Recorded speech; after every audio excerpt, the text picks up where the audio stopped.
Welcome back to my YouTube channel government job insiders. और सबसे पहले तो आप सबको बहुत बहुत थैंक यू हमारे 10,000 सब्सक्राइबर्स पूरे करने के लिए।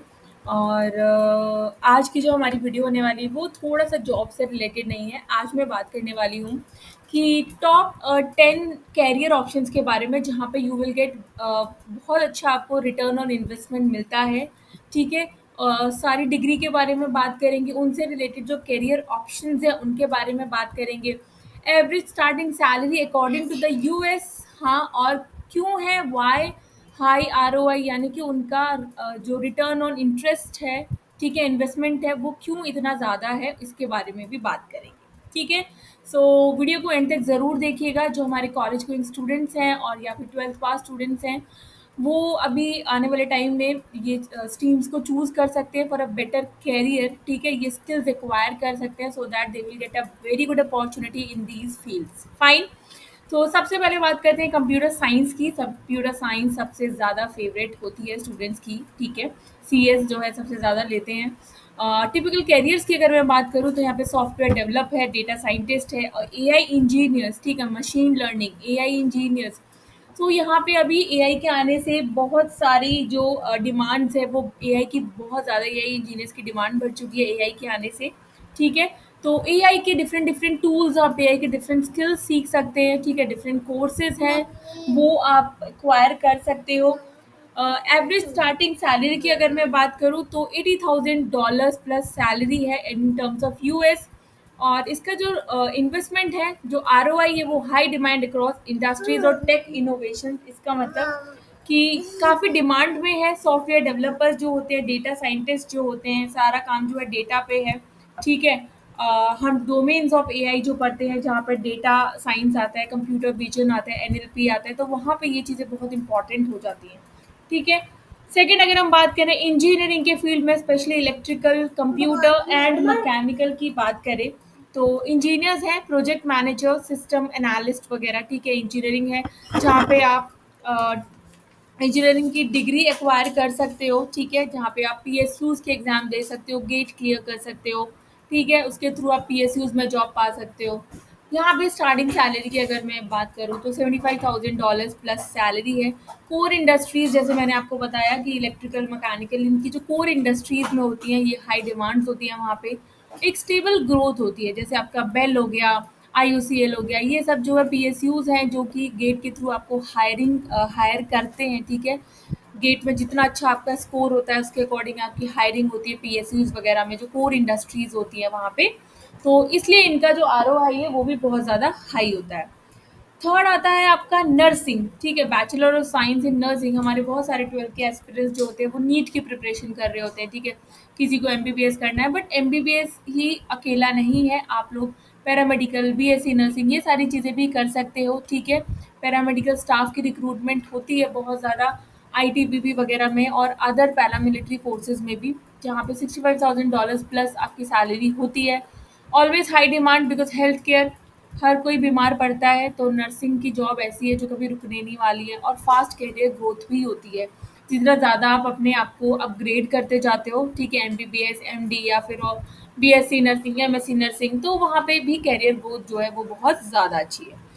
उसके बारे में बात करते हैं आईटी। आईटी का तो आपको पता ही है, इंफॉर्मेशन टेक्नोलॉजी, जो आईटी मैनेजर्स हैं, आईटी एनालिस्ट हैं, ठीक है, साइबर सिक्योरिटी, आईटी इंजीनियर्स वगैरह हैं।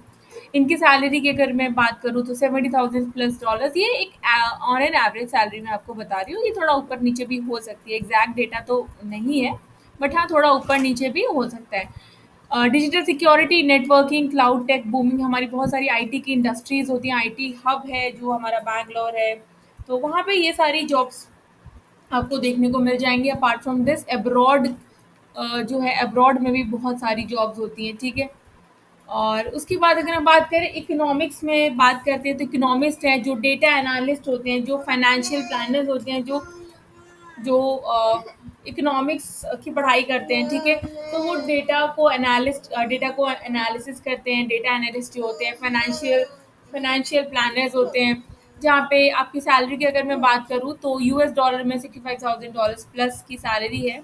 High versatile in banking, consulting, policy making, bank वगैरह में इकोनॉमिस्ट होते हैं। ठीक है, जो फाइनेंशियल प्लानिंग करते हैं कि कैसे बैंक को प्रॉफिट कैसे बैंक को जो है वो प्रॉफ़िट दिलाया जा सकता है। पॉलिसी मेकिंग जो हमारी निर्मला सीतारमण है, ठीक है, जो हमारा फ़ाइनेंशियल ईयर प्लान करती हैं, फ़ाइनेंशियल प्लानिंग होती है उनकी, तो वहाँ पे आपको बहुत अच्छा स्कोप मिल सकता है। उसके बाद मैथमेटिक्स एंड स्टैटिस्टिक्स में आपकी accuracy, actually statistician, quantitative analyst, ठीक है। तो ये मैथमेटिक्स से रिलेटेड है, जहाँ पे फाइनेंस, इंश्योरेंस और टेक्निकल आप वहाँ पर भी जा सकते हो। उसके बाद लॉ है, ठीक है, legal adviser, corporate council, lawyer, legal adviser, आप लॉ की डिग्री लेते हो, लाइक अगर आप बैचलर ऑफ लॉ करते हो, ठीक है, वो मास्टर्स करते हो लॉ में, तो यहाँ पर भी हाई सैलरीज होती हैं, but education cost is also high. ROI depends on school, ठीक है, कितने अच्छे स्कूल से आपने लॉ की ग्रेजुएशन की है, दैट डिपेंड्स, ठीक है। ये आपका आरओआई डिपेंड करता है कि आपने कितने अच्छे स्कूल से की है, और बाकी आपकी क्या, आपने कितनी ज़्यादा प्रैक्टिस की है, तो उस सब पे भी डिपेंड करता है। नेक्स्ट है आपका फिजिकल थेरेपी, ठीक है, डीपीटी, जो फिजिकल थेरेपिस्ट वगैरह होते हैं, ठीक है, जो थेरेपीज वगैरह देते हैं, आजकल ये भी बहुत ज़्यादा डिमांड में है। साइकोलॉजिस्ट होते हैं, थेरेपिस्ट होते हैं, काउंसलर्स होते हैं, तो इन सब की जॉब भी धीरे धीरे बहुत ज़्यादा बढ़ गई है, बिकॉज जैसे जैसे पॉपुलेशन बढ़ रही है, डिप्रेशन भी बढ़ रहा है, एनजाइटी वगैरह, ये सब चीज़ें बहुत ज़्यादा कॉमन है, तो इन सब से रिलेटेड जॉब्स भी बहुत ज़्यादा ग्रोइंग इंडस्ट्री है। हाई जॉब सिक्योरिटी होती है, राइजिंग हेल्थ केयर नीड्स, ठीक है। तो ये है पूरा जो टॉप 10 मैंने आपको बताया है degrees on an average salary in US के अकॉर्डिंग बताई है, ठीक है। यूएस के अकॉर्डिंग जो सैलरी होती है वहाँ पर मैंने आपको बताई है। बाकी इंडिया के अकॉर्डिंग भी सैलरीज जो हैं वो बहुत ज़्यादा नहीं है, ठीक है, हमारे यहाँ पर। जो अगर प्राइवेट कंपनी में कोई बहुत ज़्यादा, जिन्होंने आईआईटी, ट्रिपल आईटीज, एनआईटीज वगैरह, उनको बहुत ज़्यादा अच्छा प्लेसमेंट मिल जाता है, बट अगर प्राइवेट कंपनीज की बात करें, प्राइवेट जॉब की बात करें, तो वहाँ पे सैलरीज बहुत ज़्यादा लो हैं, बहुत ज़्यादा हाई नहीं है, ठीक है। आपको बहुत एक्सपीरियंस के बाद ये सैलरीज देखने को मिलेंगी। सो आई होप इस वीडियो से आपको थोड़ा बहुत क्लियर कट आइडिया मिल गया होगा कि क्या आपको किस सेक्टर में जाना है, और क्या स्ट्रीम आप चूज़ कर सकते हो, आपके पास क्या-क्या ऑप्शंस होते हैं, ठीक है। बिकॉज़ आपने जो 12th में जो भी आप सब्जेक्ट्स आपने लिए होंगे, अकॉर्डिंग टू दैट आप अपना माइंड मेकअप करो कि अब मुझे आगे चल के क्या करना है, ठीक है। So do it very carefully, इस प्लानिंग को आपको बहुत ध्यान से करना है। इस प्लानिंग को करने से पहले पूरा अच्छे से सोचिए, अपनी इंट्यूशन पर ध्यान दीजिए कि आपको किस चीज़ में इंटरेस्ट है, और उसके अकॉर्डिंग आप अपना जो भी स्किल है, अपना जो भी ट्रेड है, उसको चूज़ कीजिए। आई होप वीडियो आपके लिए इन्फॉर्मेटिव रही होगी, और ऐसे ही वीडियोज़ के लिए चैनल को like, share, subscribe and bell icon button को प्रेस करना नहीं भूलिएगा। तब तक के लिए नमस्ते।